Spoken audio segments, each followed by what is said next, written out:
Good Sunday morning, Northeast Ohio, on this 14th day of July. 3 years ago at this time, Cleveland was getting ready to be at the center of the political universe as host of the Republican National Convention. This past Friday, President Trump made a return visit to the region for a fundraiser as he looks to build his war chest ahead of the next election. 3 years ago this month, when President Trump arrived in Cleveland on his helicopter for the RNC, he did so with a fundraising disadvantage. Hillary Clinton had $700 million combined, her campaign and outside money, versus $400 million for the Trump campaign.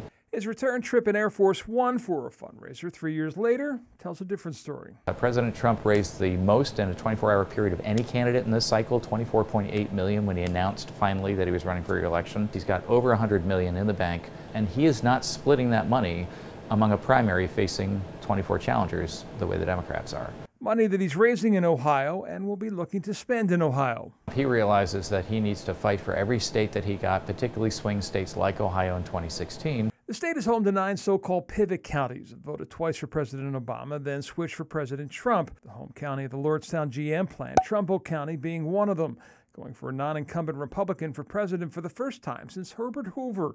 It is a spot where Trump's support remains strong. What we're seeing is that even when they're seeing direct hits, the closing of the GM plant that he promised he'd keep open, the farmers that have been hurt by the tariffs, this is all being framed by them as he's doing something to help us, and even if it is hurting us in the short term, we see him at least doing something.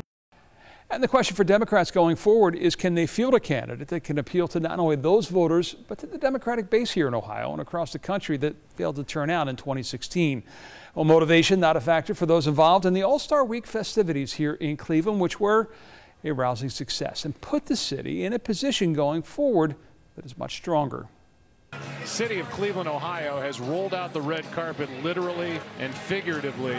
The red carpet is now gone, rolled up and trucked away, but the good vibes continue. The feedback we're getting is just off the charts. That's good, because in town were those looking at Cleveland for future events and those with big events already planned. Actually, NFL brought another half a dozen of their event people here, spent a lot of time in town. It's great. They actually talked a lot with the MLB people. Yes, the NFL draft is just under 2 years out, and the NBA All-Star Game less than a year after that. I think it helps. I think you're just, you're continually geared up.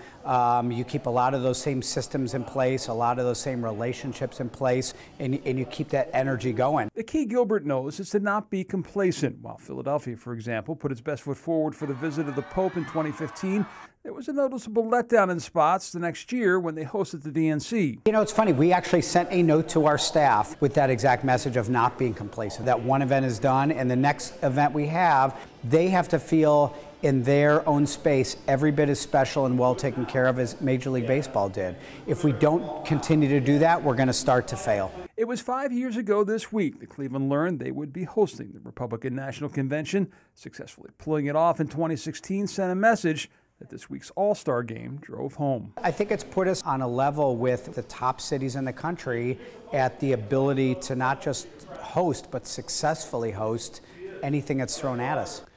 And of those future events coming to Cleveland, it shouldn't come as any surprise if their logos include a rock and roll theme. This morning, we take a closer look.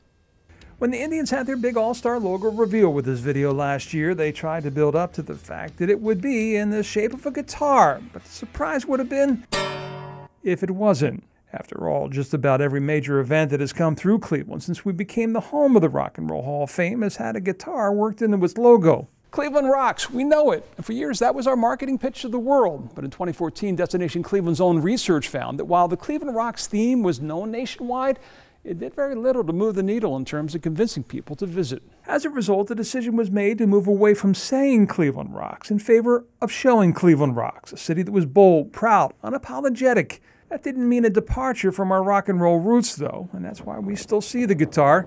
It is a large part of our outside identity, a point of connection for people coming into the city for these events, many for the first time. It's like Philadelphia and the Liberty Bell, which pops up in their logos all the time. It's not a slight, but a celebration.